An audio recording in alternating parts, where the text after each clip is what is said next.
What's up, guys? Happy New Year! Welcome back to the Finding Hope podcast.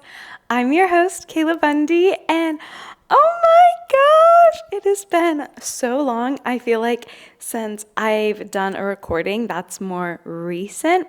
If you listen to the latest episode with Mary Bell sharing her testimony, that one I recorded here in Bali.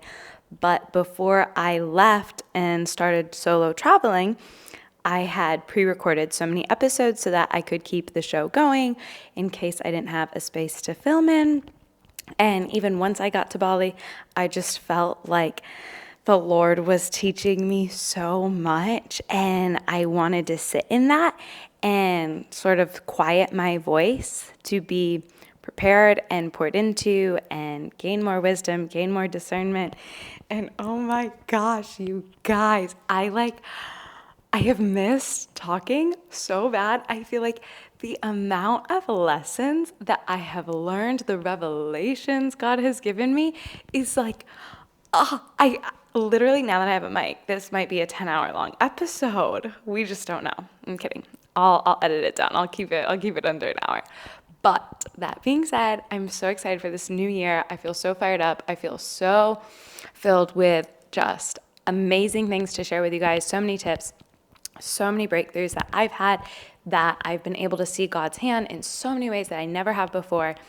And so I'm so excited for this episode and every other one to follow because, you guys, I've been strategizing, planning, and there is so much to speak on, to share, and to help us live rooted in hope for goodness, for greatness, for breakthrough, for improvement, and for self-development. Because that's all what we're about, and we're gonna take action.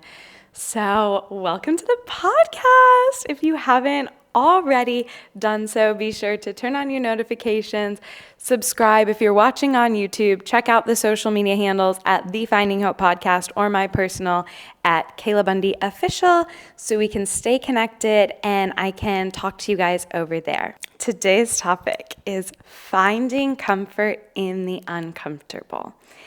And what we're going to take away from this episode is, what are we allowing ourselves to get comfortable that we really should not be comfortable with? What things are we being held back by fear when really, if we were to adapt and we were to adjust, we could feel so free stepping into that comfortability and actually excelling in the uncomfortable? And how can we be more discerning into what is driving us and who are we allowing in our life to take the lead and to bring us places that feel scary, but it's actually where we're meant to go? Because there's a lot of moments where we could up our discernment because we take that leap, we go into the unknown, and it's a path we probably never should have walked down. It's a path the Lord never called us to. And so there's a big difference of, okay, let's step out of the comfort zone, but let's be wise in what we're stepping out into, and also how to spot that and what that looks like. Little story time. So when I first got to Bali, I had never ridden on a scooter before. And if you haven't been to Bali or if you haven't seen the videos, everyone here rides on scooters. Hardly anyone takes cars because it takes so long. The roads aren't built for it. The traffic is insane. And I just wasn't going to take a car. It's like, okay, I'll just take a bike everywhere I go. I personally have not driven one yet. And I've been here like 3-4 months. I don't know. But it's a little dangerous and I don't feel confident yet. Maybe that's a whole nother episode. Anyways, so the way it works is how Uber or Lyft works back in the United States. When you call and get a ride, a car doesn't show up, a bike shows up, and you hop on the back of somebody's bike, and it's like a scooter. It's not necessarily a motorcycle, but it's like a bike scooter vibe. And you hop on, and the roads are very much not normal roads. Like, it is a third world country. It's very different. There's no rules. The rule in Bali is there's no rules. And so when I first showed up, my friend was like, okay, great, meet me there, just take a bike. And so she sends me off on this bike. First bike ride I'd ever been on. Keep in mind, I'm like not a fan of motorcycles back in the States. It scares me, all these things. And so I hopped on, and I am holding onto the back of this bike for dear life, like truly the entire bike ride, I'm just praying, God protect me, God keep me safe. It was fun, but I was just like, I know there's so many accidents here. I read all these things. And I just felt so uncomfortable. I did not feel secure. I did not feel protected. I did not feel like I was in control at all.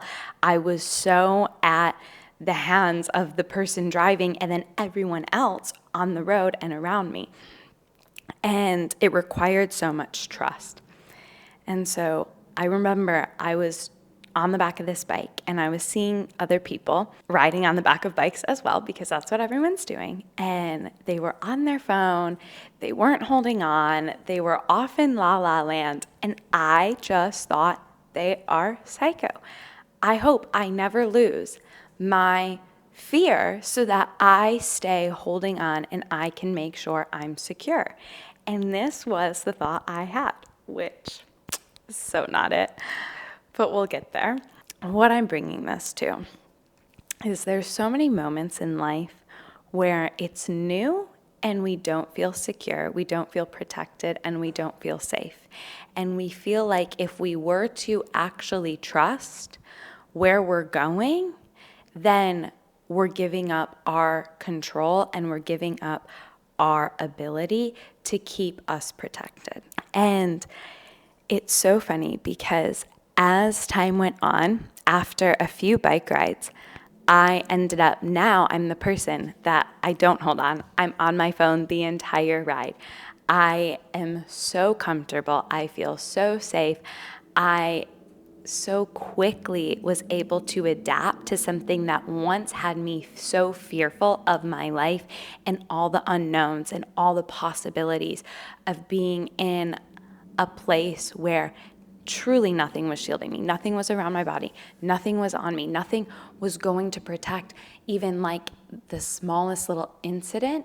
And now here I am able to sit there and completely trust the direction I'm going, not even holding on and having absolutely no desire to have control. I actually prefer not having control when I'm on the back of the bike. In Genesis 12, verse 1, we see, the Lord had said to Abram, go from your country and your people and your father's household to the land I will show you.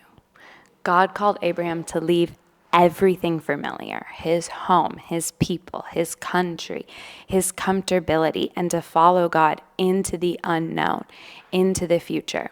This required a level of trust that I can't even comprehend.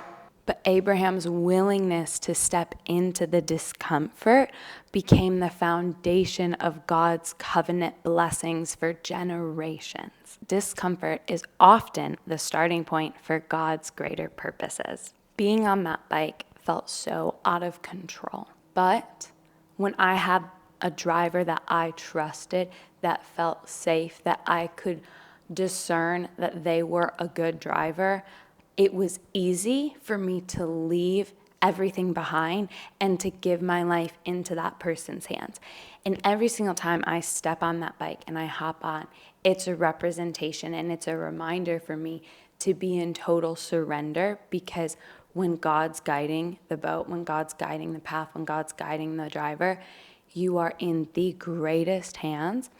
And something that once was so terrifying and uncomfortable becomes the most familiar feeling. So moving on though to the discernment side, because let me tell you, this was a huge lesson for me. But what was an even bigger lesson, which I want us to really hold on to when it comes to our life and every ounce that has influence in our lives and the environments we're in, the people we're around, the things we're seeking, it requires a huge upgraded level of discernment.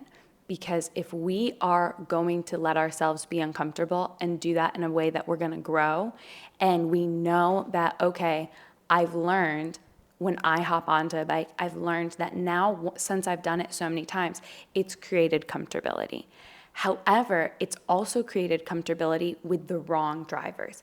And there are some drivers that really are like, whoa, okay, you should not be riding, you should not be having me on the back.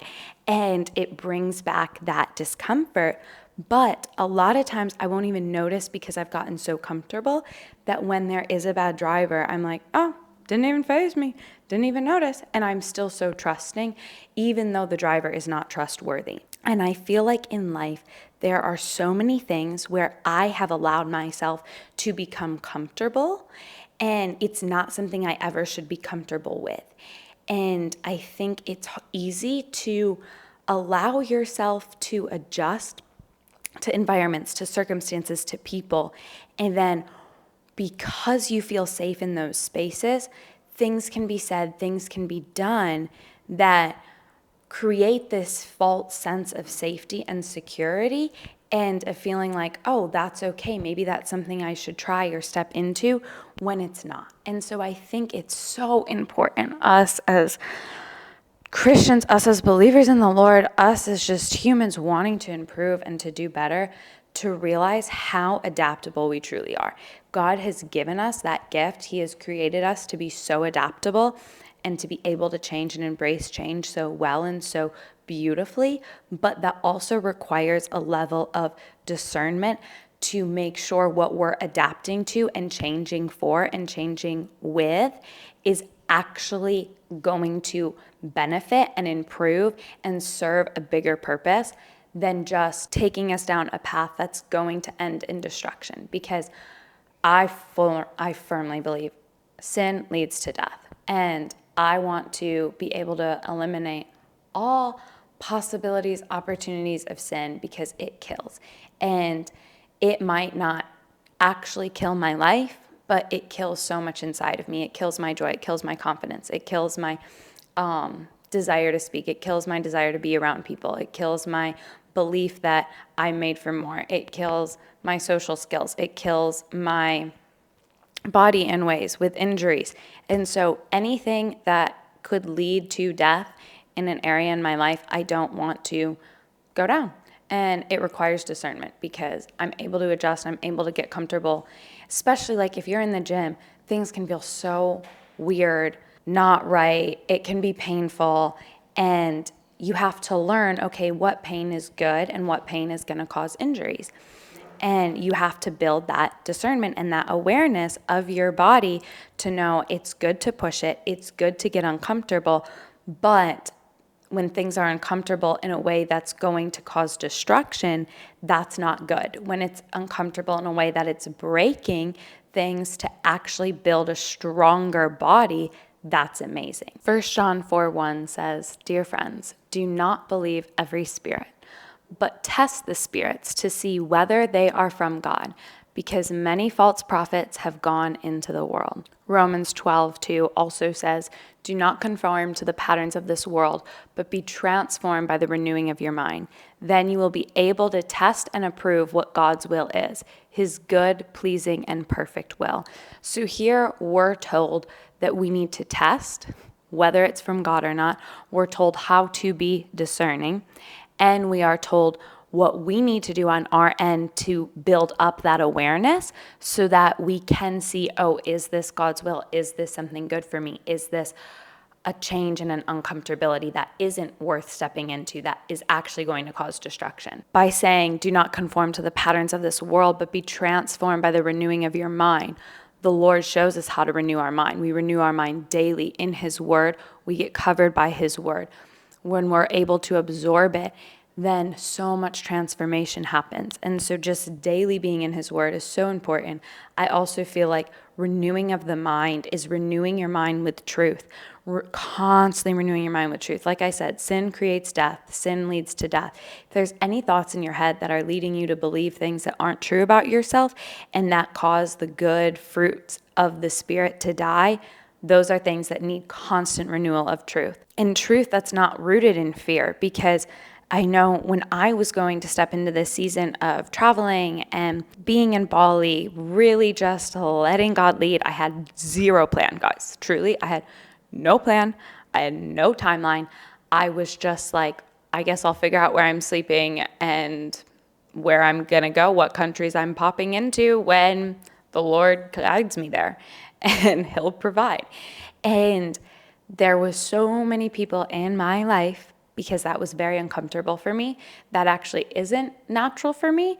I do love adventure, but it's really not natural, and it's so uncomfortable for me to go without having a plan. That's so hard. And so it already was challenging for me to be excited and obedient and wanting to allow God to lead me in that way and to fully surrender to Him in that way. And then I had so many people around me that wanted to just help and protect me, but were creating so much fear of, well, what about this? What about that? Have you thought about your safety? Have you thought about this? There's all these cases. There's sickness, there's assault, there's so many things. And those things people can argue, well, that's true. So renew your mind with that truth.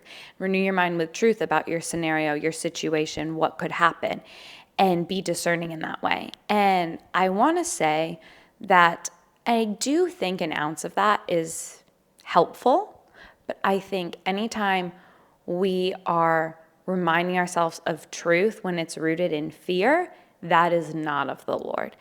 There's such a difference when the Lord gives you a feeling and that intuition where the Holy Spirit is telling you this is not it, versus I'm not going to do things because I'm fearful of them.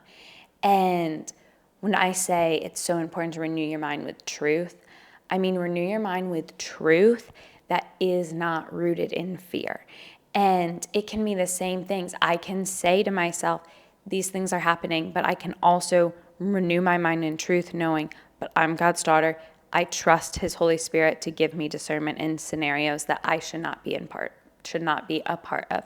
I trust that any battle, any weapon formed against me shall not prevail. I have promises from the Lord. I'm able to renew my mind with His word and with His promises, knowing that I can trust and hear Him well enough and seek Him in His word 24/7 to see the direction I need to take and to see what I should allow myself to get uncomfortable in, so that I can build a comfort and I can build up a tolerance to the things that once felt terrifying and once felt scary, but now I'm able to adapt and adjust and actually walk in such strength and assurity and have so much fear just leaving my body. So I want to ask you, what have you gotten too comfortable with that you never should have allowed that to become so familiar? A small example is I know that I'm very sensitive to the things I watch, and they really affect me. And I have very firm boundaries in what I allow into my heart, my mind, everything. There was one time I forgot what I was watching, but I watched something, and nudity is a big no for me. Like if there's nudity, I'm out. I won't watch it. And I was dating this guy. This was a long time ago, and he watched a few shows or movies where there was nudity. And I remember at first I was like so sensitive to it. Like, when I saw it, just every part of my entire body like just wanted to like crawl, and like, I was just so, I can't even describe the feeling. I was so like, I felt so bad. Felt so bad. And I remember like the sensitivity I had to it was so strong and so powerful.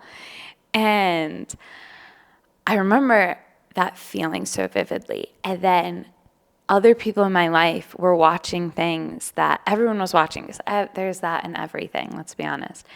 And so I had so many people in my life that were watching a lot of things, and times would happen where like I'd walk in and there'd be that on the TV, there'd be that in an Instagram post. Oh my gosh, there would be so much of that on Instagram. Like so many of the people I knew taking photos, making videos, that was just something I used to be so sensitive to. And I remember I noticed when I started losing my sensitivity and it started becoming more comfortable and familiar to me. And as soon as I noticed that, I was like, no, like I need to get back. I need to renew my mind with truth. And I need to be firm enough in my own personal convictions. And I'm not saying that, oh, you shouldn't do X, Y, and Z. But personally, that's something that I know for myself is a non-negotiable. I don't want it in front of me. I don't want to see it. I don't feel like it's honoring. And when I noticed my sensitivity was going down, I was like, oh, oh no, no, no, no. This is creating so many other areas in my life where my sensitivity is now going down and my comfortability is going down in ways I don't want it to go down, and my discernment isn't as strong. And my thoughts are different and things are being planted in my head, and it's killing purity. It's killing an undivided attention with the Lord. It's killing a desire to serve him in all I do. It's killing pure thoughts. It's all of these things. It was killing my confidence in who I am. It's killing my belief that my body was created by the Lord and I'm happy with it and I love it. And it was killing just so much of like who I saw myself as and what God has told me I am. And so, and also it just killed what I thought would be, it killed the life in the relationships that I had in areas. And so that is an example where like, what are you getting too comfortable with that you never should have gotten comfortable with? And where can you start implementing those boundaries? And you can actually bring more awareness to how adaptable we are and using that as a tool instead of a tool that the enemy can use to plant seeds, to feed us lies, to cause us to walk down a path of just unrighteousness. Because the path of righteousness, it is so pure, it's so holy, it's so beautiful, and it's so perfect that like the Lord never intends for us to suffer in any way, shape, or form. That's never his plan. That's never his desire for us. Fear was never his desire. Fear was never what he wanted. This uncomfortability was actually never what he wanted.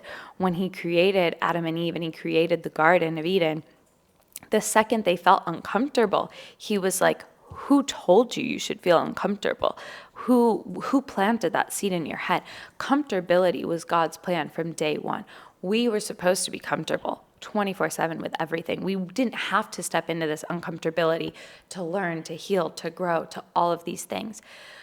But once sin entered the world, now that is true. Now that is how the world works. And so we need to be discerning in, okay, but what are we going to step into that is uncomfortable in a way that's going to actually bring us back to that path of righteousness, bring us back to that perfect plan, bring us back to that security, that safety, that trust, that unity with the Lord instead of creating this division. Before we wrap up, the next point that I want you guys to really ask yourself is who's driving your vehicle? And it's probably not just one person. Because when I hop on that bike, yeah, that person's driving me for 10 minutes, but then I'm going to have a new driver for another place I'm going to go. My destination isn't always the same. Sometimes it is, but a lot of times I'm headed somewhere different, and I have different drivers for every place I'm going. And so I want you to really ask yourself, who is driving your vehicle? Who's driving your vehicle in your relationships, in your friendships, in your work, in your goals, in your desires, in what you value, in the plans that you have for this next year of your life? What people are you allowing to speak into you? What books are you reading? What music are you consuming? What things are you watching? What conversations are you still having that are wasting your time, that are not reflecting the fruits of the Spirit? I love the verse that says, we're known by our fruits. And I want every ounce of my life to reflect the fruits of the Holy Spirit. I want them to reflect God's heart in every way, shape, or form.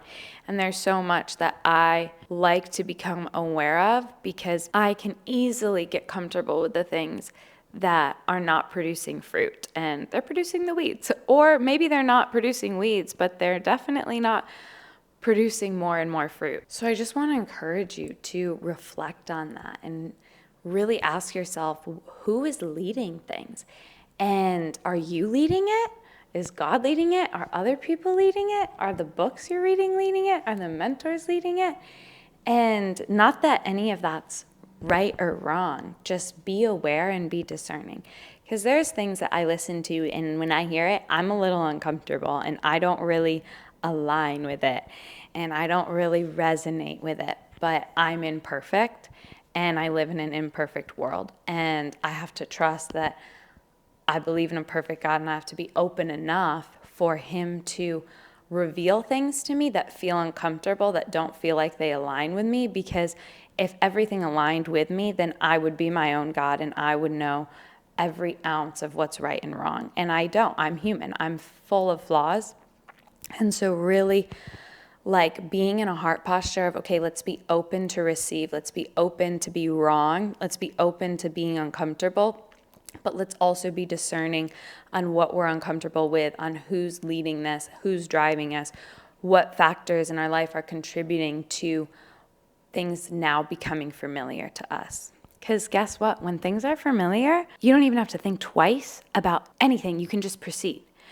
When I am familiar and comfortable in my environment, I flourish. I thrive.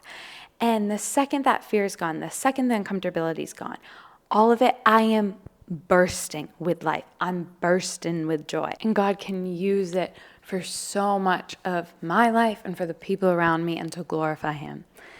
Thank you guys so much for tuning in. Oh my gosh, I'm so excited to talk to you guys next week, dive into more and more topics, and grow together, learn together, improve together. Please make sure you rate this show, you leave a review, follow me on all platforms. Everything's going to be linked in this podcast description. You guys have no idea how much it means to me to hear from you, to read the reviews, to get the ratings. It is so sweet, and I'm so filled up when I get to connect with you guys in that way. So thank you so much for listening or for watching if you're here on YouTube. I will talk to you next Wednesday. Bye.